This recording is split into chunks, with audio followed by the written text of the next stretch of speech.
Salut tout le monde, on est dans ma série Shkalim, Daf Gimel, page 3. Pour rappel, ma série Shkalim, c'est le Talmud Yerushalmi, donc il y a quelques différences sur le style de la Gemara et sur les mots. Et donc le style est toujours beaucoup plus pragmatique que ce qu'il y a dans le Bavli. On est au niveau de la première ligne. Metaknin tadrachem, ça c'est la halakha. Dans la Yerushalmi, on ne dit pas Mishnah, on parle de halachot. Si on peut dire Mishnah. La première Mishnah, la première halakha dit Metaknin tadrachem vetarechovot vet mikvot hamaim. Vosin kol tzorkei arabim, on parle là-bas du mois de Hadar, le 15, où on commence à réparer les routes, tout ce qui est, tout ce qui est besoin public, les mikvaot, les bains rituels, Veosni kol tzorkei arabim, tout ce que le peuple a besoin, on s'en occupe à partir de Hadar. Elouen tzorkei arabim, voilà les choses qui sont publiques et sur lesquelles on va commencer à s'occuper d'Hadar. Danin dine mamonot. On juge tous les litiges de biens. Vedine nefashot, et tout ce qui est d'ordre criminel. Vedine makot, dine makot, tout ce qui est pénal, et qui relève et qui impose une peine. Donc en fait, les tribunaux sont ouverts et fonctionnent normalement. Ufodin archin vacharmim vehegdeshot. Et on rachète ou on fait une estimation de ce qui a été soit promis au Beth Amikdash, soit en cherem, c'est-à-dire avec l'interdiction d'en profiter, soit une estimation que quelqu'un aurait fait comme un don. Au mashkin tasota, la femme qui est sota, hein, quand il y a un soupçon d'infidélité entre un homme et une femme, il y a la sota, donc donner à boire à la sota, ça fait partie des choses que le beddin va faire à ce moment-là. Besorfin tapara, orfin egla, on brûle la vache, ici on parle de la vache rousse, beorfin egla roufa, et quelqu'un a été tué et qu'on retrouve le corps, mais qu'on ne sait pas qui est le criminel, alors on doit apporter une egla roufa. C'est un veau, il y a tout un rite dessus. Verotzin a eved ivri, et aussi l'esclave qui décide de rester avec son maître pour toujours. Et la Torah lui impose qu'on lui fasse un trou dans l'oreille. Ça s'appelle Rotzain Eved Ivri. Tout ça, c'est des choses qu'on fait et qui relèvent du domaine public et que le tribunal va continuer à faire normalement. On purifie ceux qui sont impurs de la tsarat, qui ont eu la tsarat, c'est une maladie qui fait suite soit à la tsaroutaïn, soit quand quelqu'un voit petitement, hein, voit avec un mauvais œil, soit quand quelqu'un fait du hachonara. Umfarkin taminal, alors le dernier exemple, c'est un exemple qui est différent de tout ce qu'il y a avant. Umfargin taminal me'al gabeamim. Lorsque le cordonnier fait des chaussures, il a une sorte de moule pour sa chaussure. Et donc, où il tape dessus, enfin, où il arrange. Alors là, ici, la Gemara va parler de cas qui concrètement ont fait et qui s'appelle Maaseuman, travail d'artisan. Et donc, ce qui relève du travail d'artisan, on ne peut pas le faire. Par exemple, à Chol HaMoed. Ve'en machzirin, mais ce qui ne relève pas du travail d'un artisan, ce qui est un travail simple, alors on va permettre de le faire. Alors, la Gemara dit Umfarkin, ça on peut le retirer, le démonter, ce moule. Ve'en machzirin otan, mais on ne peut pas le remettre. La Gemara repose sur quelque chose. Ici, évidemment, tous ces exemples, tous ces exemples qu'on a cités, c'est des exemples qui sont relatifs à Chol HaMoed, Ken. La Gemara va rebondir sur cet exemple qui a été donné à Chol HaMoed. Donc, on est Chol HaMoed après le 15 Nissan. Et elle va revenir sur ce qui a été dit dans notre Mishnah. Taman, Taninan, Mashkin betashachil umtsayin takvarot. Là-bas, il y a marqué qu'en plus, on continue d'irriguer les champs qui en ont besoin. Umtsayin alakvarot. Et on refait la marque des tombes. Pour rappel, il y a une mitzvah de faire un tsioun. Alors, on appelle aujourd'hui un tsioun la tombe elle-même, mais en fait, le tsioun, c'est littéralement, c'est la marque. C'est l'endroit où on va marquer qu'il y a à cet endroit-là, ou en dessous, en tout cas, pour être plus exact, on va le voir plus tard, il y a une tombe. Il y a des os ou un mort entier, ou alors des morceaux de mort. En tout cas, c'est un endroit qui est tamé, qui est impur. Et ça, il faut un tsioun, il faut le marquer. La Gemara pose la question, elle dit Logvar tsienu me'adar, arrête dans notre Mishnah à nous. Dans notre Mishnah, on avait vu que au mois de Hadar, le 15 Hadar déjà, on commence à remarquer les tombes parce qu'il y a eu des pluies et donc il faut, quand on arrive Nissan, que tout soit clair, de manière à ce que quelqu'un ne marche pas à un endroit qui est impur. Or, cette braïta ici nous parle de faire ça à Chol HaMoed. Alors, la Gemara pose la question, des Lokvar Tsienu Me'adar, on ne l'a pas déjà fait il y a un mois. Si on est Chol HaMoed, on est le 15 Nissan. Et là, dans Halakha nous disait de le faire le 15 Adar. Réponse de la Gemara, Vetipater, vous voyez le mot Tipater par exemple, elle sera résolue. Donc dans la Gemara, dans le Talmud Bavli, ça aurait donné suite à un échange et puis à une solution. Ici, on va très rapidement dans la solution, c'est Talmud Yerushalmi. Vetipater, chez Arad Shetef. On va parler d'une année où il y a eu énormément des pluies torrentielles. Donc il est possible que toutes les tombes soient recouvertes, enfin qu'on ait reperdu la trace des tombes. Et Bekitsour, avant d'arriver à Pessah, ou en tout cas au moment où on est à Pessah et on va beaucoup au Beth Amikdash, il faut remarquer les tombes. La Gemara dit aussi, là-bas, on dit qu'on annonce et on sort s'occuper des kilaïm. Les kilaïm, c'est les mélanges interdits quand on fait pousser un champ. Par exemple, je n'ai pas le droit de faire pousser des blés à côté de vignes. C'est sourd minatora, ça s'appelle un mélange interdit. Il faut une séparation entre les deux. Ici, on nous dit que le Bedin va et s'occupe de ces kilaïm, des champs où on aurait laissé les kilaïm. La Gemara rebondit évidemment sur aussi notre Mishnah, où on nous disait que ça, on le fait déjà depuis Adar. L'Ogvar Yatsume Adar, on n'a pas fait ça déjà il y a un mois en Adar. Réponse de la Gemara, Tipater, Shaita, Ashana, Afela. On parle d'une année où les choses ont commencé à pousser très tard. Et donc, quand ils sont sortis au mois de Hadar, on ne pouvait pas encore voir si c'était des pousses interdites. Par exemple, imaginez qu'il y a des blés qui se trouvent près d'une vigne. Alors, si le blé n'a pas vraiment poussé, on ne le voit pas, ou alors on ne devine pas que c'est du blé. Et donc, en Hadar, on ne peut pas s'en occuper. Cette année, a priori, les récoltes ont été repoussées, donc on le voit quand Chol HaMoed, c'est la raison pour laquelle la Gemara le précise, et le 15 Hadar et le 15 Nissan. Et donc, on ne peut pas bien remarquer les plantes. On a parlé de faire une marque. Alors, en hébreu, on dit un tsioun. Aujourd'hui, c'est devenu dans le langage usuel. Tsioun, c'est comme un endroit qui marque une tombe.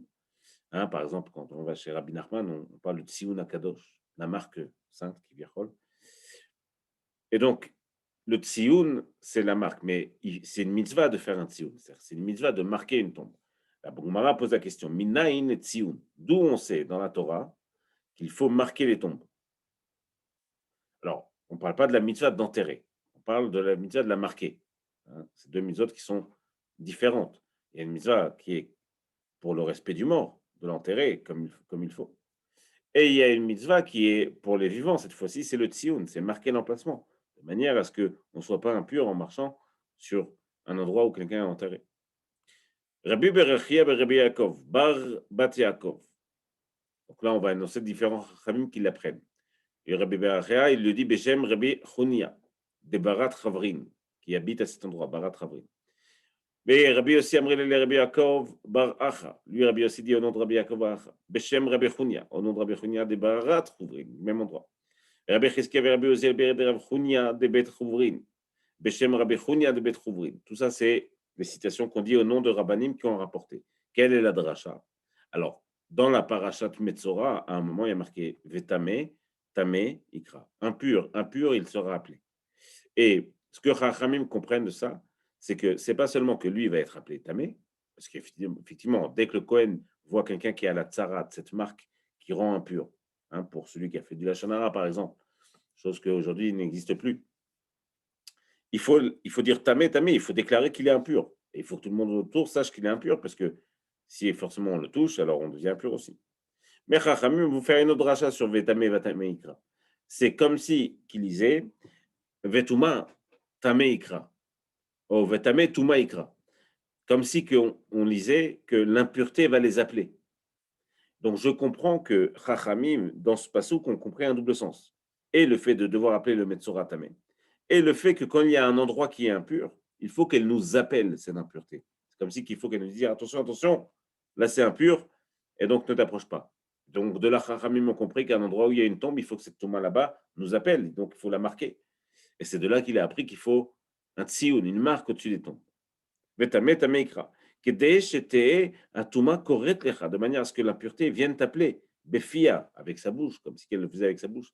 Ve'omeret, ve'omeret lecha proche. Et elle te déclare, elle te dit, éloigne-toi d'ici, c'est impur.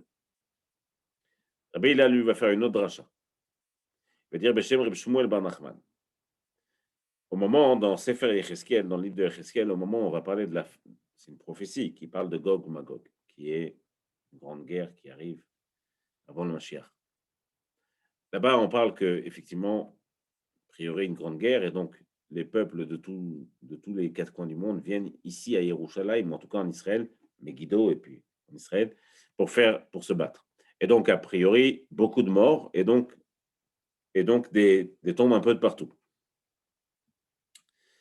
Et donc, ce que dit l'Agmara, c'est le passouk dans Yecheskel dit Ve'avru ha'ovrim, et donc ceux qui passent vont voir, ou vont passer. Ba'aretz, sur la terre, donc a priori, on parle d'Israël.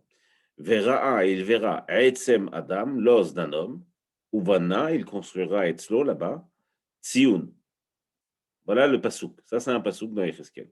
Et il construira là-bas une marque, une tombe marquée. Sur chaque mot, Chachamim ont fait une dracha ici, pour expliquer le sens de ce passouk. Sur le mot Etsem, Mikan shemetzainin al atzamot. Ça vient nous apprendre que il faut faire une marque sur des os. Donc, même si on a un tas d'os, okay, et que soit il n'y a pas le corps entier, soit on ne sait pas ce que c'est, eh ben, c'est suffisant pour faire une marque dessus, et donc signifier que l'endroit est impur. Adam, hein, le passouk disait Ve'avru ha'ovrim be'eretz ve'ra'a etzem. Donc etzem, on a dit que ça parlait des hommes, des os. Adam, le deuxième mot dit Adam. Mikan shemtzainin ala shidra ve'agulgolet.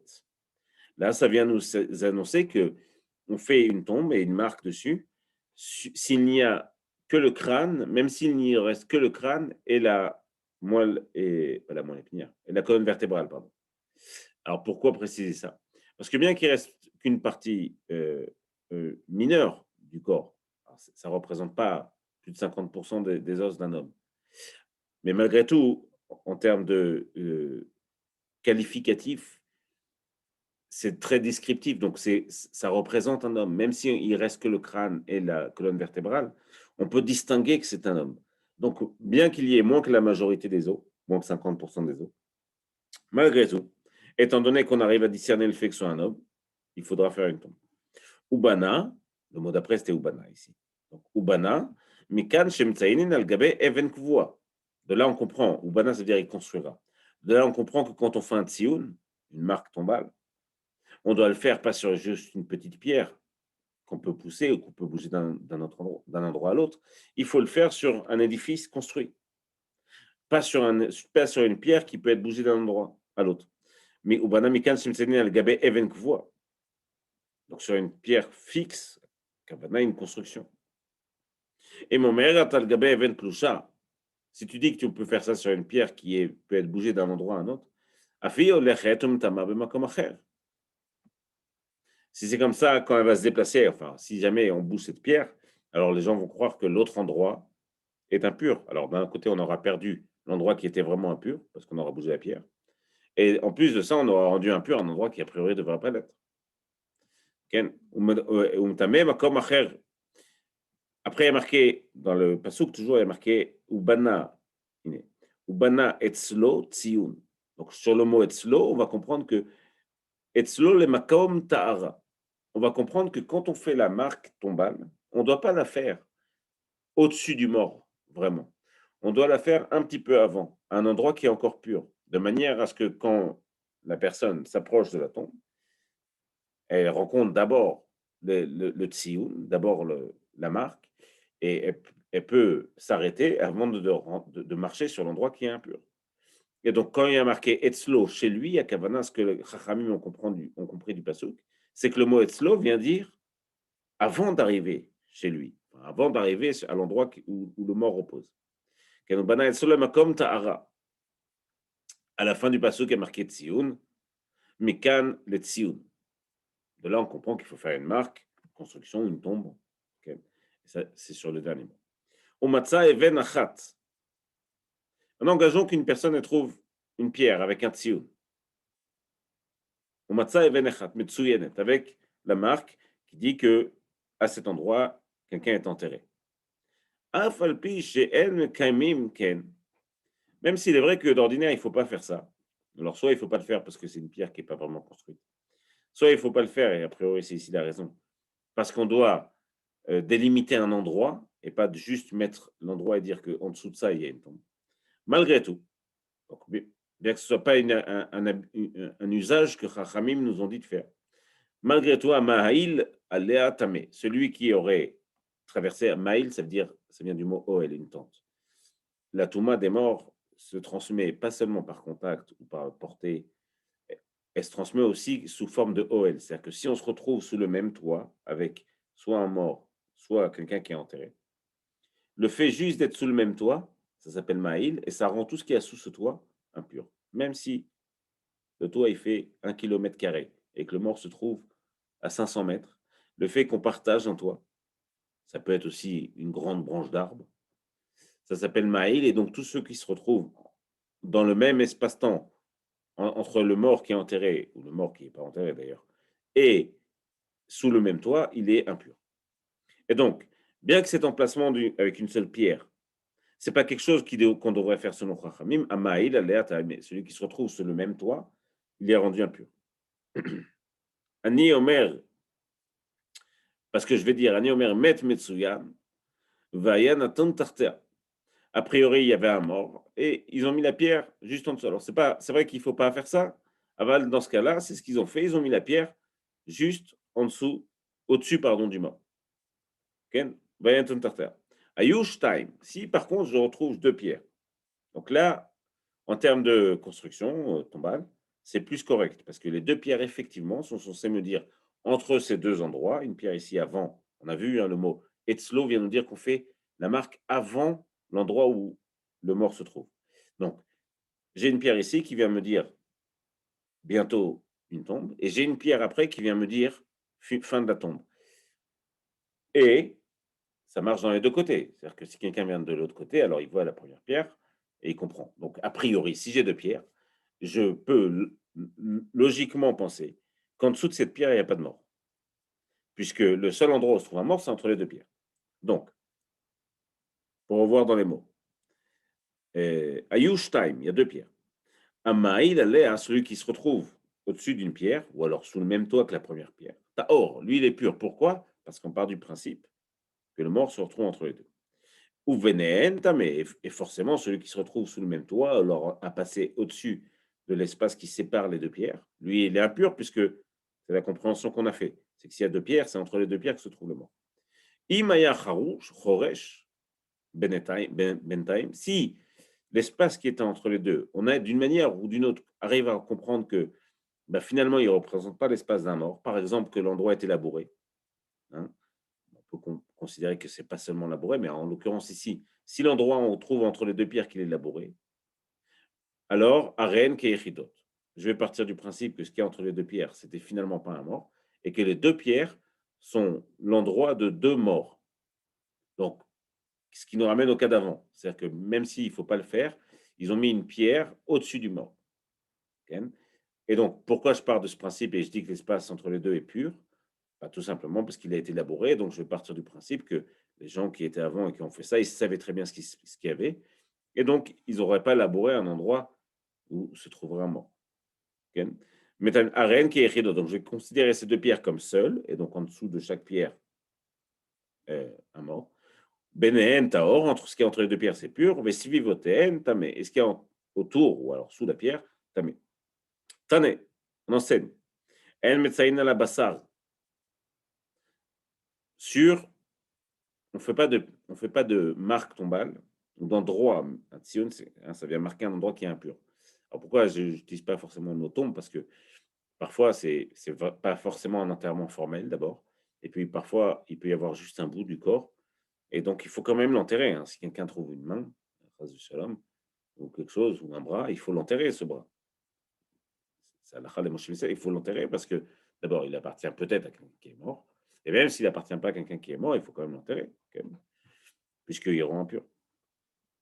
Bechol ofen, si c'est que de la chair, à la bassa, ici a priori on parle d'un kazaït, hein, un kazaït de chair, ça rend impur, chair de quelqu'un de mort. Si c'est que de la chair, bechol zot, là-dessus on ne fait pas de marque tombale. Pourquoi? Parce que bah, la chair, elle disparaît vite, d'une manière ou d'une autre. Et donc, forcément, très rapidement, il n'y aura plus rien. Donc, sur cette chair, on ne fait pas de marque. Shemanit rakel abassar, a priori, la chair a déjà disparu, et donc, inutile de faire une marque. Rabbi Yoste bar Shuna Ambaye Kume de Rabbi Mana. Velo nimtza metamet arot le mafrea. Il lui pose la question, il dit, mais qu'est-ce que ça te coûte? Alors, il y a quand même un risque, c'est que la chair soit pas encore totalement disparue. Et donc, imaginez qu'il reste un gros bout d'un mort, mais de chair. Et donc, Bémet, celui qui passe au-dessus, il est impur. Et donc, la question que pose Rabbi Yosta, c'est pourquoi ne pas faire une marque? Car finalement, tu risques malgré tout de rendre quelqu'un impur. Et il se trouve que si jamais il s'était occupé entre-temps de choses qui doivent être pures, par exemple, supposons qu'il a préparé un korban, ou alors supposons qu'il a préparé une chala ou des trumot, des prélèvements pour les kohanim, qu'il ne faut absolument pas que ce soit rendu impur. Dans tous ces cas-là, eh ben, s'il est resté de la chair, la personne aura été impure et tout ce qu'il a fait devient impur.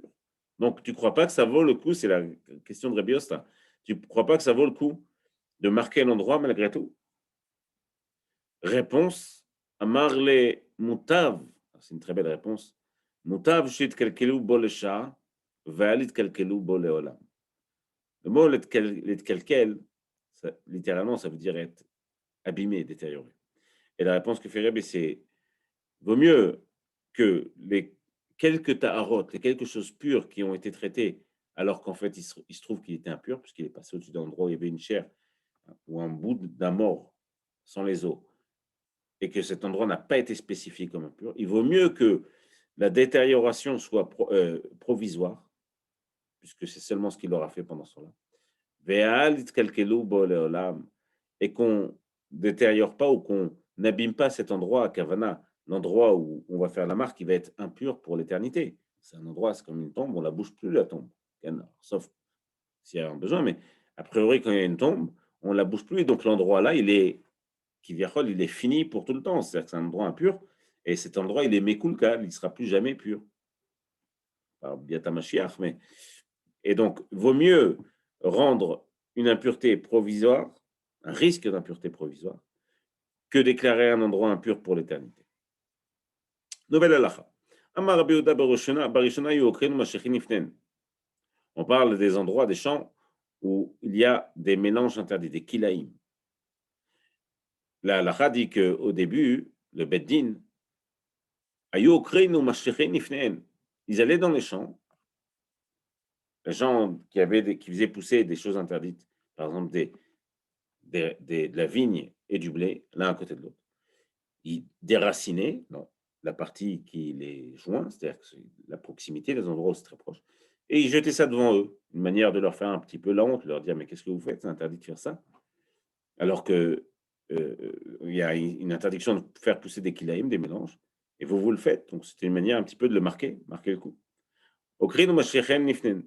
Misherabou Ovre Avera.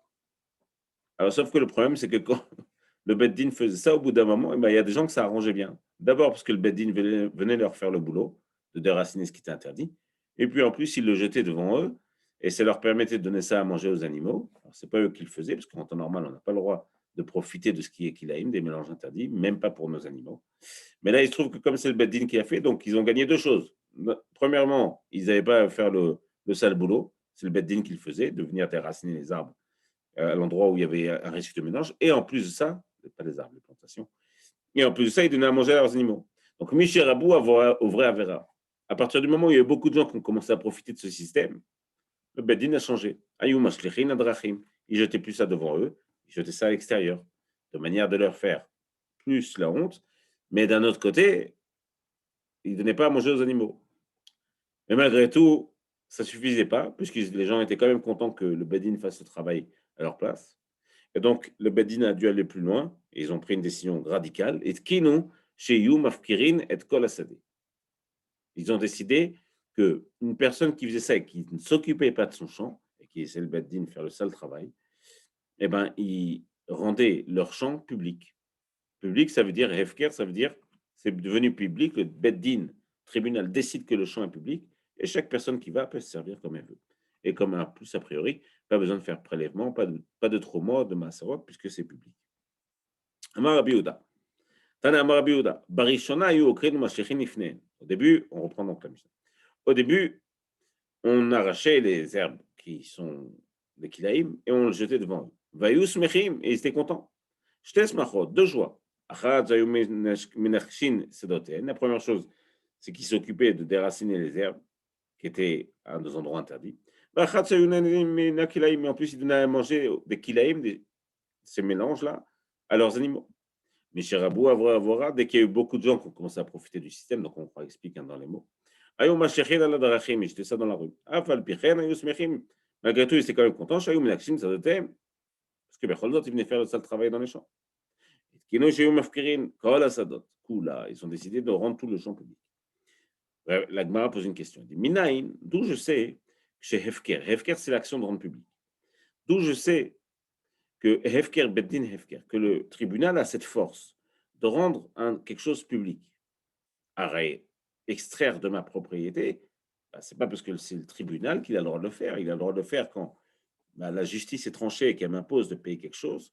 Ou alors il a le droit de le faire si, par exemple, la justice est donnée et que finalement, cette chose, ils ont décidé que ça ne m'appartenait pas.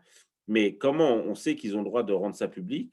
Par leur seule décision, qui plus est, a priori, est une forme de punition. Réponse à Agmara, dirtiv. Bechol asher lo yavo leshloshet haemim be'atzat hasarim. Il y a un passouk dans Ezra qui raconte que à l'époque de Ezra, quand ils sont revenus en Israël pour la construction du deuxième Beth Amikdash, il y avait énormément de Yehudim qui étaient mariés avec des non-Yehudim.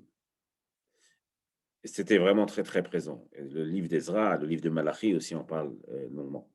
Et donc, le Bedin, à cette époque, a décidé d'assembler tous les Yehudim et de rappeler un petit peu les règles de base de la Yahadout et de la Torah.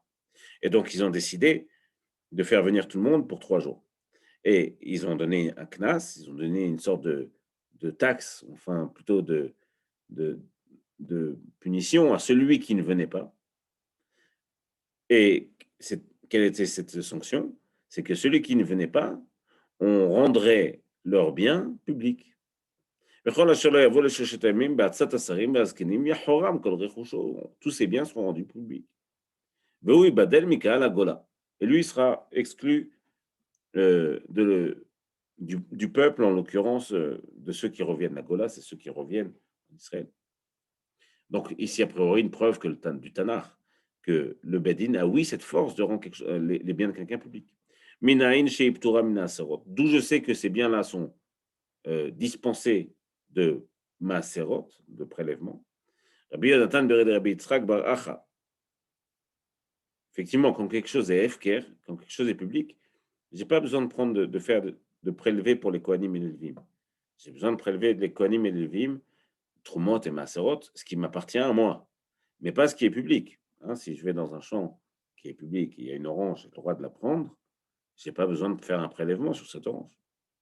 Donc, d'où on sait que même quand c'est le Beddin qui rend quelque chose de public, alors on n'a plus besoin de faire de prélèvement. Lui, il a compris de ce pasuk. En ma'avirin tashana. De cette halakha, pardon. En ma'abrin tashana. Lo bashvit velo bemotzei shvit. Mais l'Aber et Tashana, c'est rajouter un mois à l'année. Adar Aleph, Adar Bet. Donc le Bedin faisait ça en fonction des besoins. Le Bedin, parfois, rajoutait un mois, on va comprendre c'est quoi les besoins, mais parfois rajouter un mois, Adar Bet en l'occurrence. Ce que dit cette halakha, c'est qu'on ne fait pas ça l'année de la Shemitah, la 7e année, et pas l'année d'après la Shemitah. Pourquoi? En ma'avrin tashana lo bashvit velo bemotzei shvit. Ve'imivroua arezo meuberet. Mais si malgré tout, bien qu'il ne faut pas le faire l'année de la Shemitah, le Bedin a décidé, oui, de le faire. Ben, malgré tout, cette année est considérée comme une année avec un mois de plus. C'est-à-dire qu'on ne va pas dire que, puisque Chachamim ont décidé à l'origine de ne pas rajouter un mois, alors cette année ne sera pas Meuberet, ce ne sera pas avec un mois de plus. Malgré tout, leur décision va prendre effet et le mois sera rajouté. Arezo Meuberet. וחודש אחד שהוא מוסיף, לא פטור ממעשרות הוא. Et ce que dit ici Rabbi Yonatan, il dit, tu vois bien que l'année de la Shvit, l'année de la Shemitah, arrête, tout est Efker. C'est public, je n'ai pas besoin de donner trop tout Maserot. Tu vois bien que s'ils ont rajouté un mois, ben, pendant ce mois-là, on est encore dans l'année de la Shemitah. Et donc, tout ce qu'il y a dans les champs est encore public. Donc, tu vois bien de là qu'ils ont, oui, la force de rendre un bien public. Ad kedon Shvit, motzei Shvit. Bon, a priori, on va parler maintenant aussi de. Parce que la Mishnah disait qu'on ne rajoute pas un mois, ni l'année de la Shemitah, ni l'année d'après. Alors pourquoi mettre l'année d'après? Maï. Amar Rabbi Abahu, Amar Rabbi Bon, shelo lerabot beisur chadash. Ça, c'est pour pas compliquer les gens, pour pas que ce soit trop dur. Pourquoi? Parce que si on rajoute un mois, l'année d'après la Shvit, pareil, ils n'ont pas encore de récolte. Et donc, le Issour Hadash, Hadash, c'est l'interdiction qu'il y a de profiter de la récolte avant Shavuot, c'est avant le Homer, avant le lendemain de Pessah. Si on rajoute un mois, ils vont devoir, le peuple va devoir rester encore un mois de plus sans cette récolte, sans pouvoir profiter de cette récolte. Et donc, comme c'est très difficile, Chachamim m'ont dit que même l'année d'après, on ne rajoutera pas un mois. Rabbi Zera Beshem Rabbi Lazar, Ada Atamar, Ad Shelo Eti Rabbi. Réponse de Rabbi Lazar dit oui, ça c'est vrai, mais c'était vrai avant. Maintenant, c'est plus vrai. Puisque avant, maintenant, Rabbi Yehuda Hanassi, a permis d'importer de Chutz Laaretz, de Roule, des fruits et des récoltes. Alors, il y avait une interdiction, effectivement. Enfin, en tout cas, il y a une marloquet Tanaïm. Est-ce qu'on a le droit d'importer de Chutz Laaretz, en dehors d'Israël, des fruits ou de la récolte? Pourquoi avec cette interdiction? Il y a plusieurs raisons, mais une des raisons, c'est que Chachamim ont décidé que la terre en dehors d'Israël rendait impur. Avir, c'est pas Avir. Et Eretz Chutz Laaretz Metama. La terre en dehors d'Israël rend impur. Et donc, il était possible que quand ils apportaient des fruits, il y ait de la terre qui soit collée. Et cette terre, elle rend impure. Puisque Chachamim ont décidé que en dehors d'Israël, la terre elle-même rend impure. Et donc, il y avait une xéra, effectivement, de ne pas faire venir des fruits d'étrangers. Au bout d'un moment, Rabbi a permis ça. Rabbi l'a vu, Eric Mechutz Haaretz, Aval Miché Etir, à partir du moment où Rabbi a permis de faire apporter des fruits. Et des récoltes surtout, parce que la terre ne colle pas vraiment à la récolte, encore aux fruits, d'accord, aux légumes, surtout aux légumes. Mais oui, ici, on parle de légumes, pas de fruits. Les légumes, mais la récolte, la terre, elle ne se colle pas trop. Ken Miché Etir, Rabbi l'a vu, Eric Mechutz Haaretz, Haaretz. Donc ça, on a compris que finalement, à partir du moment où Rabbi a permis d'apporter des fruits, c'est-à-dire des légumes, de Chutz Laaretz, il n'y avait plus de problème de rajouter un mois à la suite, l'année de la Shemitah, puisque la raison pour laquelle on n'a pas rajouté un mois à l'année de la Shemitah, c'est parce qu'on se retrouve avec encore un mois où les champs sont publics. Donc c'est très dur pour les agriculteurs. Mais à partir du moment, et pour le peuple, puisqu'ils n'ont rien à manger, mais à partir du moment où Rabbi a permis de faire venir des légumes de Chutz Laaretz, dans dehors d'Israël, donc, cette interdiction, il n'y a plus de problème à rajouter un mois. Et donc, évidemment que si le Beddin a rajouté un mois l'année de la Shemitah, alors ça compte. Shviti. Shviti, Shel Sha'ar Shnei Hashavua. Et donc, l'année de la Shemitah, elle sera comme toutes les autres années, on peut rajouter ou non un mois. Tanen Ma'avrim. On dit là-dessus, toujours sur ce point, qu'on ne rajoute pas un mois. Amar Rabbi Menna Ada, Deat Amar Barishona Shayu Hashanim Kitiknan. Alors ça, c'est pourquoi on ne rajoute pas un mois l'année d'après la Shemitah. On dit pourquoi on ne rajoute pas l'année de la Shemitah. Et finalement, pourquoi ça marche? Parce que maintenant, on peut faire venir des légumes d'ailleurs. Mais l'année d'après la Shemitah, pourquoi pas rajouter? Okay. Alors, réponse d'Agmara, cette interdiction existait. L'interdiction de rajouter un mois l'année d'après la Shemitah. On a vu que c'est pourquoi Chachamim demande de ne pas le faire, parce que c'est trop dur d'attendre jusqu'au lendemain de Pessah pour profiter de la nouvelle récolte. Alors, ce que dit Rabbi ici, c'est que ça, c'est vrai quand les récoltes poussaient normalement en Kétiknan, Aval Arshav, mais maintenant, il parle maintenant, imaginez à notre époque avec le dérèglement climatique, maintenant que les récoltes poussent un peu plus tard, enfin de manière moins régulière, שאר השנים כתקנן היא, שביעית היא, שאר שני שבוע. Et donc, באמת, il se trouve que l'année d'après la Shvit est comme toutes les autres années, et donc il n'y a plus vraiment de différence. Tane, chez le Bet Rabban Gamliel, il broie Bemotzei Shvit, Miyad. Et bien, il y a une Mishnah qui dit qu'à l'époque de Rabban Gamliel, ils ont rajouté un mois, et ils broient à l'année qui sort de la Shvit directement. Amar Rabbi Aboun, Ken, on va revenir sur la preuve du Efker Beddin. Quelle est la force que le Beddin, de quelle force le Beddin peut rapporter, peut rendre un bien public? La Gemara avait rapporté comme preuve le fait que s'il rajoute un mois à l'année de la Shvit, et bien finalement, pendant ce mois, tout sera public, puisqu'on est encore dans la Shvit. Et donc, a priori, c'est une preuve que le Beddin peut rendre un bien public. Rabbi Avo nous va repousser cette réflexion. Dire ma pitom. En minhada let atshma min klum. Si ta preuve est là-bas, alors tu n'as pas apporté de preuve. Pourquoi? Parce que finalement, la capacité que Chachamim, que le tribunal a de rajouter un mois, elle a été donnée par la Torah. C'est la Torah elle-même qui dit que Chachamim peuvent rajouter un mois. Et donc, on n'est pas en train de dire que Chachamim ont la force de rendre un bien public. C'est juste que la Torah leur a donné la possibilité de rajouter un mois à la Shemitah. Et donc, on est vraiment encore en Shemitah. Donc, ce n'est pas une preuve que le tribunal peut rendre un bien public. D'où on sait que cette force a été donnée au Chachamim de rajouter un mois, parce qu'il y a marqué, par Shadbo, il y a marqué Shamor et Chodesh Aviv. Tu garderas. Shamor, ça veut dire aussi attendre. Et Chodesh Aviv, le mois du printemps. De là, on apprend, alors c'est une différence avec toutes les autres religions, en tout cas tous les autres calendriers, ceux qui sont que solaires ou que lunaires. Nous, on a une obligation, puisque le peuple juif, lui, se détermine par la renaissance, et donc par le printemps. On a une obligation de faire en sorte tout le temps que Nissan, le mois de Nissan, le premier des mois de l'année, se retrouve au printemps. Et donc, parfois, il faut rajouter un mois, parfois, il faut rajouter un jour, à droite, à gauche. Mais on doit s'arranger, la Torah nous demande de s'arranger que le mois de Nissan soit toujours au printemps.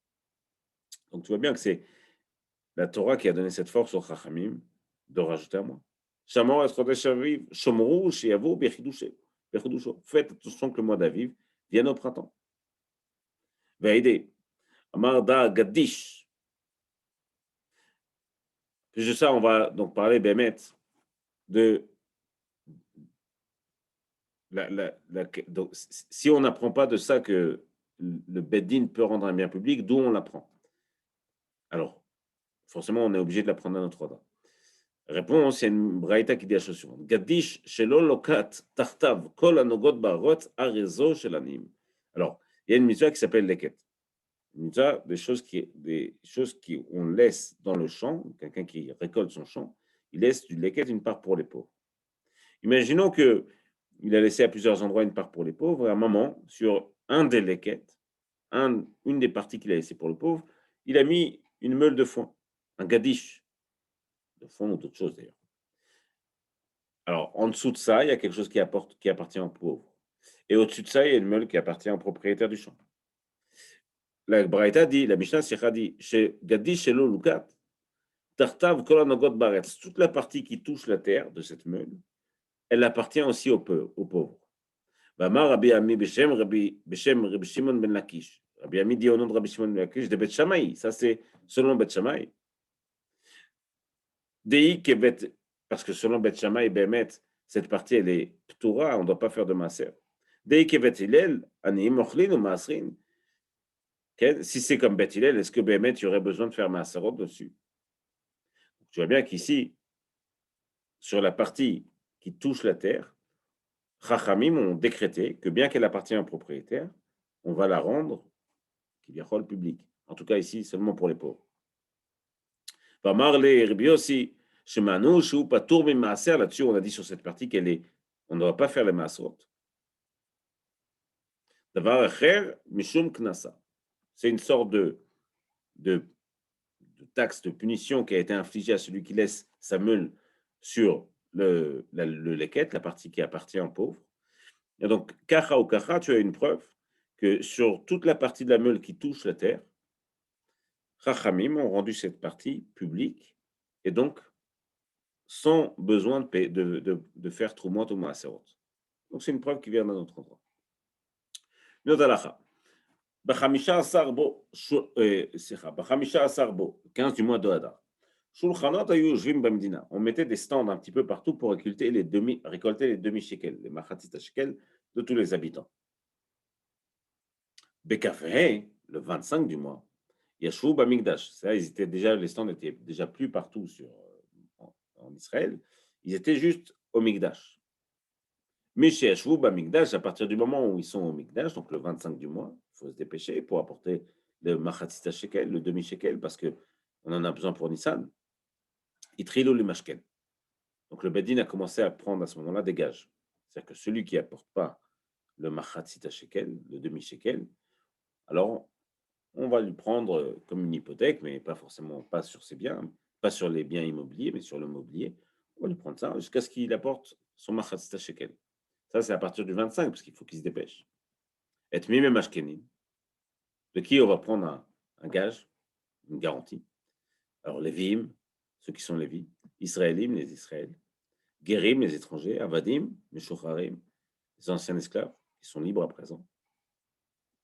Aval, l'onashim, mais pas les femmes. Vavadim, ni les esclaves.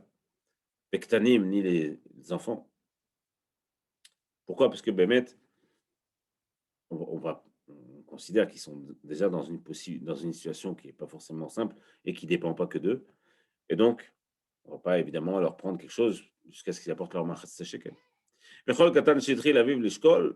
chaque petit enfant, dès que le père a commencé à donner pour lui un machatzit shekel, puisqu'on est censé donner sur chacun, aliado, shuv et noposek. À partir du moment où on a l'habitude de donner pour un enfant, on donne pour toujours.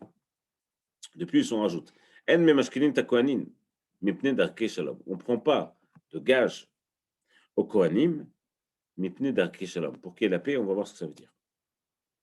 Amar Rabbi Yehuda Eid ben Bochi beyavne.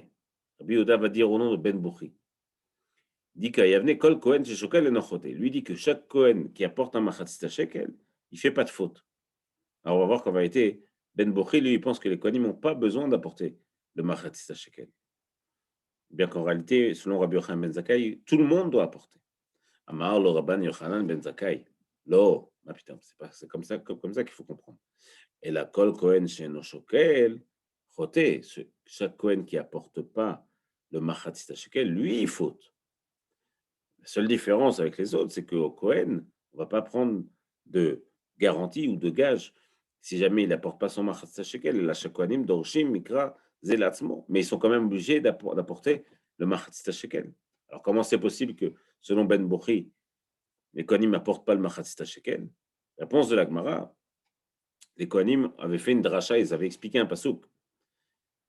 Chez Kohanim dorshim mikra zelatzmo, il y a un pasouk qui dit Vechol minchat Kohen. Chaque offrande d'un Kohen, mais offrande végétale, d'un Kohen, Kalil Tihiyé. Elle doit être brûlée entièrement. L'Oteachel, il ne faudra pas la manger. Donc les Kohanim se sont dit quoi? Oil ve Omer veshti alechem. Puisque le Omer, c'est un Kohen qui a apporté le lendemain de Nissan. Et shti alechem. Et les pains qui sont apportés à Shavuot. Et lechem apadim. Et le pain qui se trouve sur la table d'or au Beth Amikdash. Nous, on le mange, ça. Or, si nous, on fait un prélèvement qui va servir à financer ce pain-là, ça veut dire que le passouk a marqué qu'un prélèvement qui est fait des Kohanim et qui doit être brûlé, on ne le respectera pas. De là, on comprend que sur les choses que nous, on va manger, donc tout ce qui relève des fonds publics, nous, on ne doit pas prélever, puisque la Torah elle-même dit que le prélèvement d'un Kohen doit être entièrement brûlé. Chez là, nous, et Achne Chalin, comme on ferait pour les manger. Donc la Gemara dit, on ne prend pas de gage ou de garantie sur les petits.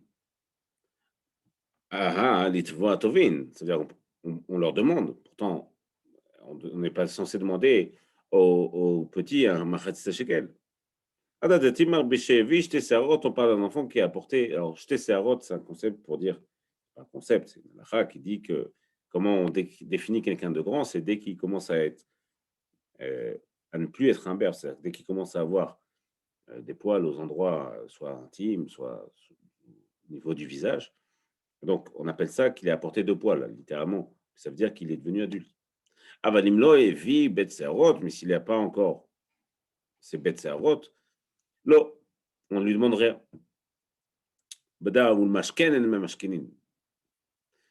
Ah ouais, là, il y a effectivement une girsa du gras. Et par contre, on ne prendra de garantie seulement s'il a passé 20 ans. Ad sheye ben esrim, ce que dit ici le Gaon. Effectivement, le machatz shekel, chaque personne qui a plus de 20 ans doit le donner. En dessous, on peut le donner. Il faut le donner, mais on ne prendra pas de garantie à la personne, de gage. Ken.